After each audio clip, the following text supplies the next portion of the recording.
Hello student, एक बार फिर से आपका स्वागत है आपके अपने जो स्मार्ट स्टडी क्लासेस पर। हाँ, तो हमारी इंटरमीडिएट की इंग्लिश की क्लास चल रही थी और जिसमें चला था आपका अनसॉल्व पेपर सन 2019, क्योंकि सन 2020 का पेपर समाप्त हो चुका है और इसका हम डिस्कस कर रहे हैं आपका तीसरा सेट, यानी कि बहुत ही अच्छा सेट है और एग्जाम में इसमें से कुछ न कुछ आपको जरूर देखने को मिलेगा। वैसे हम इसके टोटल सेट कराएंगे आपको, वैसी कोई चिंता की बात नहीं है, ठीक है। इसीलिए आपको वीडियो को पूरा देखना है, बिल्कुल भी स्किप नहीं करना है, क्योंकि आज का जो टॉपिक है बहुत ही महत्वपूर्ण टॉपिक है जो कि आपके एग्जाम में 6 मार्क्स का आता है। यानी ऐसा टॉपिक है, यदि इसको आपने अच्छी तरह समझ लिया तो आपके 6 नंबर कहीं नहीं गए, क्योंकि आज हम डिस्कस कर रहे हैं आपका अनसीन पैसेज। क्या है? Unseen passage. क्योंकि अक्सर कर विद्यार्थी इसको गलत कर देते हैं या इसमें बहुत ज़्यादा समय वेस्ट करते हैं, क्योंकि ये एक ऐसा क्वेश्चन है ज़्यादातर विद्यार्थियों का छूट जाता है। क्योंकि क्या उनका सुनते हैं कि सर टाइम खराब हो गया या समय निकल गया, बहुत सारी बातें आती हैं। लेकिन आज हम आपको इसको इस तरह से समझाएंगे कि बहुत ही अच्छी तरह से, बहुत ही कम समय में आप कैसे इस पैसेज को कर सकते हैं। तो देखा जाता है कि विद्यार्थी पहले पूरा पैसेज पढ़ते हैं, उसके बाद फिर क्वेश्चन पढ़ते हैं, फिर पैसेज पढ़ते हैं, यानी कम से कम इसमें वो 20 मिनट तक बिगाड़ देते हैं। लेकिन आपको ऐसा नहीं करना है। आज मैं आपको बताऊंगा कि पैसेज को किस तरह से करते हैं, कैसे पढ़ना है, पहले क्या करना है, फिर क्या करना है। इस तरह से बहुत ही आसानी से आप इस पैसेज को कर सकते हैं, बिल्कुल भी दिक्कत आपको नहीं आएगी, ठीक है। तो ज़्यादा समय न वेस्ट करते हुए चलते हैं अपने टॉपिक की ओर।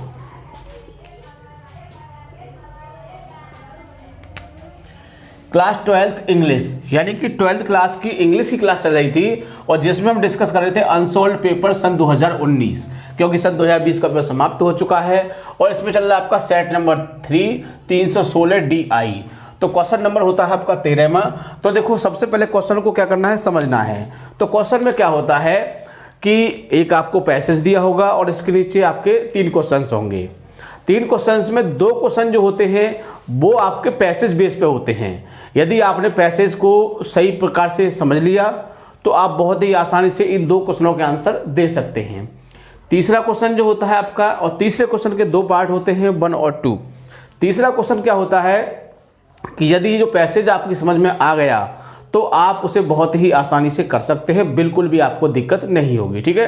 तो शुरू करते हैं। तो देखो, कुछ बातें आपको याद रखनी है कि सबसे पहले हमको पैसेज को नहीं पढ़ना है, क्योंकि पैसेज को सबसे पहले पढ़ना वेस्ट है, समय खराब करना है, ठीक है। क्योंकि जब तक आप पैसेज को पढ़ोगे 2, 4, 6, 10 मिनट जो खराब होंगे आपकी बेकार जाएंगी, क्योंकि फिर आप क्वेश्चन पढ़ोगे, क्वेश्चन के बाद फिर पैसेज पढ़ना पड़ेगा। इस तरह से आपको पैसेज नहीं पढ़ना है, सबसे पहले आपको क्वेश्चनों को पढ़ना है। क्या करना है? क्वेश्चनों को। तो मेरी बात को ध्यान रखोगे कि सबसे पहले हमें क्वेश्चन पढ़ने हैं। वैसे आपको पता ही है ये अनसॉल्व क्लास है, बट इसमें हमने सब कुछ यहाँ पर इंडिकेट कर दिया है। इस वजह से यदि किसी विद्यार्थी के पास अनसॉल्व भी नहीं है तो भी इस क्लास को बहुत ही अच्छी तरह से समझ सकता है, बिल्कुल भी उसको दिक्कत नहीं होगी, ठीक है। तो सबसे लास्ट क्वेश्चन है आपका ये, तो देख लेते हैं। सबसे पहले क्या करते हैं कि सबसे पहले हमें क्वेश्चन पढ़ने हैं। क्या पढ़ना है? क्वेश्चन। और क्वेश्चन को पढ़ते समय क्या करना है कि क्वेश्चन में कुछ शब्दों को इंडिकेट करना है, जिससे कि जब हम पैसेज को पढ़ें तो बहुत ही आसानी से हमें इनके आंसर उन वर्डों के बेस पर मिल जाएं। लेकिन ज़्यादातर क्या होता है कि क्वेश्चन बेस पर जो आंसर बनाया जाता है वो आंसर बहुत ही अच्छा माना जाता है, मेरा ये मानना है। और I am teacher, so her teacher की ये मानना होता है कि जो क्वेश्चन बेस पर जो आंसर दिया जाता है वो बहुत ही अच्छा आंसर माना जाता है और मार्क्स भी उस पर पूरे मिलते हैं। तो मैं आपको बता चुका हूं कि ये 6 नंबर का आपका पैसेज होता है, जिसमें आपका ये पहला क्वेश्चन 2 मार्क्स का होता है, दूसरा भी 2 मार्क्स का होता है और कहें तो तीसरा भी आपका 2 मार्क्स का होता है, बट इसके 2 पार्ट होते हैं तो 1-1 के ये हो जाते हैं आपके, ठीक है। इस तरह से आपका ये 6 मार्क्स का क्वेश्चन होता है और बहुत ही आसानी से कर सकते हैं। तो मैंने आपको बताया, सबसे पहले क्या क्वेश्चन पढ़ेंगे। तो what are the best friends of a man. What means क्या, व्हाट मीन्स क्या, आर मीन्स है द बेस्ट फ्रेंड, सबसे अच्छा मित्र, ऑफ ए मैन, एक व्यक्ति का। एक व्यक्ति का सबसे अच्छा मित्र क्या है? तो देखो, इसमें अब हम चीज़ों को इंडिकेट करेंगे कि हम इसमें किससे पहचानेंगे। तो देखो, बेस्ट फ्रेंड है आपका पहचानने के लिए, ए मैन है, इससे हम पहचान लेंगे, ठीक। दूसरा क्वेश्चन है where can we get. Where means कहाँ से, वी वेयर कैन, कैन मिस होता है सकना, जानते हैं आप, सकता है। बी माने हम, गेट माने प्राप्त कर सकते हैं। सोलेस मिस होता है सांत्वना, हम सांत्वना। एंड कंफर्ट माने आराम। इन डिसअपॉइंटमेंट यानी कि हम निराशा होने पर भी कहाँ से सांत्वना व आराम प्राप्त कर सकते हैं। तो इसमें कुछ चीज़ों को इंडिकेट करना है जिससे कि हमें इसका आंसर आसानी से मिल सके। तो सोलेस है आपका, कंफर्ट है, डिसअपॉइंटमेंट है आपका। तो ये वर्ड है, इनसे आसानी से हम इसको पहचान सकते हैं। आगे वाला वर्ड जो क्वेश्चन है आपका, एक्सप्लेन द इटैलिसाइज्ड वर्ड्स, यानी कि जो टेढ़े छपे हुए अक्षर हैं उनका आपको क्या करना है, एक्सप्लेन करना है, उनकी व्याख्या करनी है। तो व्याख्या का मतलब क्या होता है, तो इसमें कौन से वर्ड है मैं उनको अभी टिक कर दूंगा जिससे कि आपको जानकारी हो सके। तो ये है आपका, इसमें एक बार देख लेते हैं जो वर्ड है आपके, रिलायंस, ये है, यहाँ से है रिलायंस और ऑफ लाइफ, ठीक, ये वर्ड है। अब देखो एक यानी दो वर्ड है, तो दो वर्ड का मतलब क्या है कि आपको कम से कम 1-1.5 लाइन आपको इसके बारे में लिखनी है, ठीक है। और वो किस बेस पर लिखेंगे, हमें इसके अर्थ के बेस पर या इसकी जानकारी के बेस पर कि इस वर्ड का क्या मीनिंग है, इस बेस पर हम आसानी से इसका एक्सप्लेन कर सकते हैं, ठीक है। अब हमने इस शब्दों को इंडिकेट कर लिया, अब आता है राइट ए सुइटेबल टाइटल। तो इसमें टाइटल देखना है, टाइटल पूछा गया है इसमें और आपका है, हाँ ठीक है, right A suitable title of the passage, passage का क्या टाइटल है इसको आपको देखना है। तीनों क्वेश्चनों को पढ़ लिया हमने। अब इतना करने के बाद अब क्या करना, अब आपको पैसेज पढ़ना है। और एक और तरीका, यदि आप क्वेश्चन बेस पर आंसर देना चाहते हो तो वो भी दे सकते हो। तो देखो, वाट की जगह यदि हम एक वर्ड का यूज कर दे कि जो वाट में से क्या, आर माने है द बेस्ट फ्रेंड, अच्छा मित्र है, ऑफ ए मैन, एक व्यक्ति का, एक व्यक्ति का अच्छा मित्र क्या है, तो देखो पढ़ते हैं इसको यहां से, books are the best friend, books माने किताबें, आर माने है द बेस्ट फ्रेंड माने सबसे अच्छे मित्र, डेट ए मैन हैज, एक व्यक्ति जो होता है उसका सबसे अच्छा मित्र क्या होता है, किताबें होती हैं। तो देखो हमको इसका आंसर यही मिल गया। यदि हम इस वर्ड को बुक्स में बदल दें तो हमारा आंसर हो जाएगा, नहीं हो जाएगा, तो बहुत ही आसानी से एक यहाँ मिल गया। आगे चलते हैं, दे इंसर्ट, ये पैदा करते हैं, ए स्ट्रॉन्ग इन्फ्लुएंस, शक्तिशाली प्रभाव, इन मोल्डरिंग वंस थॉट्स, विचारों में, and ideas, hopes and desires, इच्छाओं में, विचारों में, आशाओं में, इंक्लिनेशन एंड एस्पिरेशंस, दो वी ऑल फ्यूचर टाइम्स, यानी कि इन विचारों के माध्यम से यदि हम विचारों को ठीक से समझें तो हम अपना भविष्य अच्छा बना सकते हैं। द कंपेनिशिप ऑफ बुक्स, यानी किताबों का जो साहचर्य है, किताबों का जो मिला हुआ समूह है, इज द बेस्ट कंपेनिशिप, क्या है, साहचर्य है, किताबों का जो साहचर्य है वो सबसे अच्छा क्या है, साहचर्य है। And like all friendship grow sweeter and sweeter with the passage of time, तो जैसे समय बीतता जाता है और जो मित्रता होती है वो और ज़्यादा कैसी होती जाती है, और ज़्यादा मीठी या मधुर कह सकते हैं, होती जाती है, ठीक है ना। जैसे कि किताबों को हम ज़्यादा पढ़ेंगे तो किताबों से क्या होगा, हमारा जो लगाव होगा, जो हमारी मित्रता होगी वो और ज़्यादा बढ़ती जाएगी। इट कंट्रीब्यूट, यह योगदान देता है, टू द हैप्पीनेस, किसके लिए, खुशी के लिए, ऑफ ए मैन, इससे एक व्यक्ति को खुशी मिलती है। एंड रिमूव्स द सॉरो, और उसके जो कष्ट होते हैं वो हट जाते हैं। That fall to the lot of all human beings, जो एक व्यक्ति का भाग्य होता है, मनुष्य का, उसके भाग्य के अनुसार क्या होता है, ये दुख हटते जाते हैं और उसकी हैप्पीनेस बढ़ती जाती है। वी कैन ऑलवेज, हम हमेशा टर्न टू बुक्स, बदलते हैं किसके अनुसार, किताबों के अनुसार, फॉर सोलेस एंड कंफर्ट। तो देखो ये वर्ड आ गए आपके, दोनों वर्ड आ चुके हैं, यही वर्ड थे। अब इसका भी हमको आंसर बहुत ही आसानी से मिल जाएगा। अब हम चाहें तो इसमें से भी बना सकते हैं। तो वेयर मीन्स कहाँ, कैन वी हम प्राप्त कर सकते हैं सोलेस में सांत्वना एंड कंफर्ट आराम, इन डिसअपॉइंटमेंट जब हम निराशा में हमें आराम और सांत्वना कहाँ मिल सकती है, किससे मिल सकती है, तो वो किससे मिल सकती है, वो किताबों से ही मिल सकती है। किससे मिल सकती है, किताबों से मिल सकती है। तो हम इसको ले सकते हैं, यहाँ से लेंगे वी कैन, तो कैन उठाकर आपका इधर आ जाएगा, तो दूसरा आंसर भी आपको मिल गया है। ठीक है, अब दोनों आंसरों को लिख लेते हैं। तो पहला वाला तो आपका बुक से हो जाएगा, तो हो जाएगा आपका books are the best friends of a man. बताओ कोई दिक्कत? बिल्कुल भी दिक्कत नहीं होगी, बहुत ही आसानी से। अब दूसरा क्वेश्चन भी बना लेते हैं।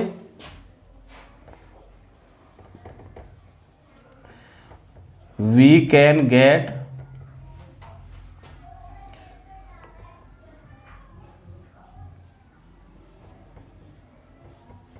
solace and comfort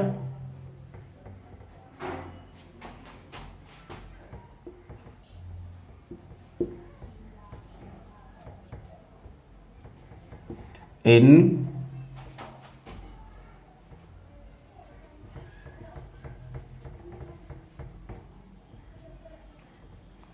डिसअपॉइंटमेंट, यानी कि हम सांत्वना और आराम को, जब हम परेशान होते हैं, परेशानी में, निराशा में, हम आराम और जो सांत्वना होता है उसको प्राप्त कर सकते हैं।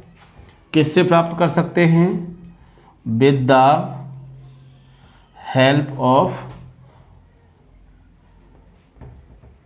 बुक्स, यानी किताबों की सहायता से। किताबों की सहायता से प्राप्त कर सकते हैं ना। और ये तो हो गया हमारा बनाने वाला। यदि आपको इसमें से ढूंढना है तो आपको यहीं से मिल जाएगा आपका we can always turn to books for solace and comfort when life appear to be dull and dreary. यहाँ तक ले लोगे इसको, तो बहुत ही आसानी से कर सकते हो। मैं इसको डार्क कर देता हूँ जिससे कि आप पहचान सकें। ये सेकंड वाला है, यहाँ से यहाँ तक। तो यदि आपको इस तरह से बनाओगे तो इस तरह से बनाना है आपको, और यदि आपको इसमें से छांटे करना है तो ऐसे कर सकते हो। मैंने दोनों तरह से बता दिया है, बट जो क्वेश्चन बेस पर जो आंसर बनाया जाता है वो आंसर बहुत ही अच्छा माना जाता है, उस पर मार्क्स भी अच्छे मिलते हैं। वैसे तो देखो 2 नंबर का ही क्वेश्चन है और 2 ही आपको इस पर मार्क्स मिलेंगे, ठीक है।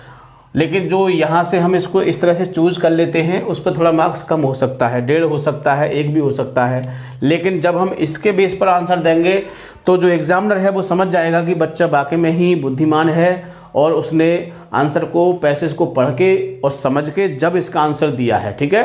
तो ये आपकी जो बुद्धि को चेक करने के लिए क्वेश्चन आता है, और इसके बेस से और भी हमको बहुत अच्छे मार्क्स मिल जाते हैं जो और क्वेश्चन होते हैं। जैसे कि ये 2-3 टॉपिक होते हैं जिनसे व्यक्ति की जो दिमाग को चेक करने के लिए एग्जामिनर दिए जाते हैं, जिसमें एग्जाम में ये एक तो आपका ये हो गया, दूसरा ऐसे हो गया, तीसरा स्टोरी। ये 3 को टॉपिक ऐसे होते हैं जिससे विद्यार्थी की बुद्धि को चेक किया जाता है और उनके मार्क्स में बढ़ोतरी की जा सकती है, ठीक है। अब आता है अगला आपका एक्सप्लेन द इटलिसाइज्ड वर्ड। अब इटलिसाइज मतलब टेढ़े अच्छे छपे हुए हैं, तो कौन से वर्ड हैं? ये हैं आपके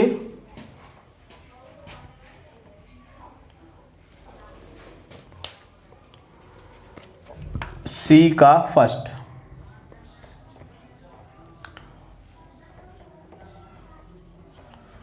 रिलायंस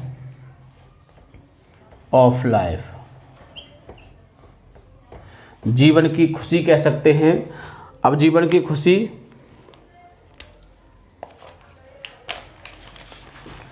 तो देखिए, अब इसको हमको डिफाइन करना है, ठीक है। तो बनाएंगे इसको व्हेन, जब,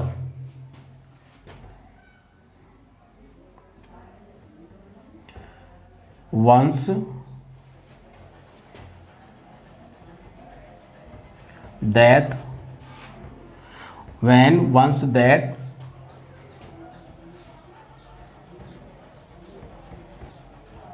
any reason,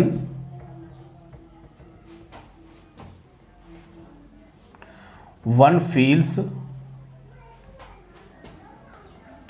दैट, यानी जब किसी कारणवश किसी की मृत्यु हो जाती है तो एक व्यक्ति फील करता है, क्या फील करता है, द लाइफ हैज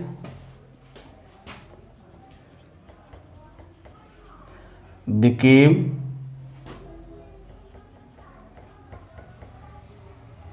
चार्मलेस एंड, अब देखो हमारी बातें कहाँ चल रही है, यही चल रही है ना, वैन जब लाइफ अपीयर्स टू, तो अब डल, अब ऐसे डल ले लो यहाँ से, एंड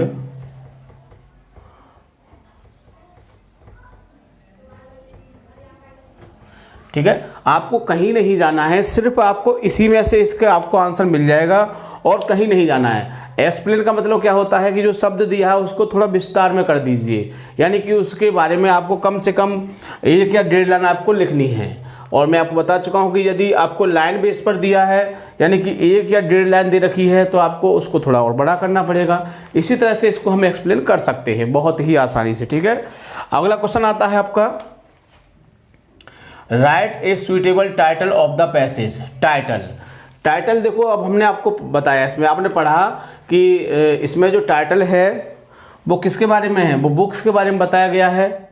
बुक से बताया है, बुक से क्या फ़ायदा होता है, क्या नुकसान होता है, यही सब बताया गया है इसमें। तो टाइटल हमने बताया था या तो आपको शुरू में मिलेगा या फिर अंत में मिलेगा। तो यहाँ से आपको टाइटल लेंगे, books are the best friends, the books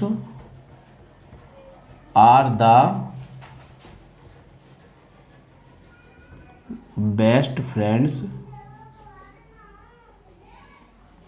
of a man.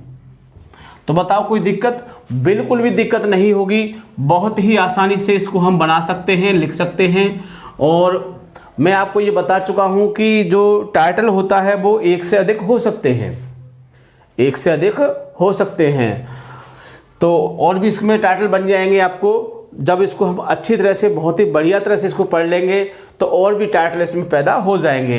क्योंकि टाइटल का मतलब क्या होता है कि जब तक हमको पैसेज की पूरी अच्छी तरह से नॉलेज हो जाएगी वही उसमें टाइटल मिलते जाएंगे, और कोई नई बात मिल जाएगी तो उसको टाइटल बना देंगे। इसमें जो पूरे पैसेज को हमें सुझाव दे, पूरे पैसेज को हमें समझाए, या पूरे पैसेज की अच्छी तरह से जानकारी हमको हो जाए, तो उस कंडीशन में क्या होता है, उसको हम टाइटल बना सकते हैं, ठीक है।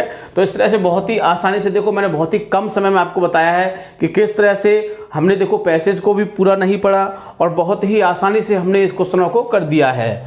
तो देखो इसमें आपको ज़्यादा से ज़्यादा समय वेस्ट नहीं करना है, बहुत ही आसानी से इसको समझना है। अगर पैसेज की आपको वर्ड की किसी की हिंदी नहीं आ रही है तो उस पर ज़्यादा अपना फोकस नहीं करना है, उस वर्ड को उसी मीन में आप ले लीजिए। जैसे कि मैंने मान लीजिए, अब सपोज करो मुझको ये इंसर्ट नहीं आता है, ठीक है, तो इसको इंसर्ट के रूप में ही हम इसको वर्ड का मीनिंग निकालेंगे। इंसर्ट में से होता है इंसर्ट करना, यानी कि पैदा करना होता है, ठीक है। तो इस तरह से हमने इसको इंसर्ट के रूप में इसका अर्थ बना लिया, जिससे कि हमें आगे उसकी जानकारी हो सके। तो बहुत ही आसानी से आप इसको कर सकते हैं, बिल्कुल भी आपको दिक्कत नहीं होगी। और सबसे खास बात क्या है कि जो मैंने आपको तरीका बताया है वो तरीका याद रखना है। सबसे पहले आपको क्वेश्चन पढ़ने हैं, क्वेश्चन में वर्डों को इंडिकेट करना है, उसके बाद फिर पैसेज पढ़ना है। बहुत ही आसानी से 2 क्वेश्चन हो जाएंगे। तीसरा क्वेश्चन आता है तो उसको आप, उसका लिखना होता है एक्सप्लेन, वो कर दोगे। और वो इस एक्सप्लेन करने के लिए आप इसी में से वर्डों को, सेंटेंस को चूज कर सकते हैं, ठीक। इसके बाद सुइटेबल टाइटल है, टाइटल के लिए मैं आपको बता दिया, टाइटल शुरू में मिलता है या फिर एंड में मिलता है, ठीक है। बहुत ही आसानी से कर सकते हैं। तो इसको बहुत ही अच्छी तरह समझने के लिए 2-3 बार वीडियो को देखना, आपकी समझ में बहुत ही अच्छी तरह से आ जाएगा। और सबसे खास बात, वीडियो को लाइक या शेयर करना नहीं भूलना है, ताकि और भी विद्यार्थी इससे फ़ायदा उठा सकें, ठीक है। Thank you. जय हिंद, जय भारत।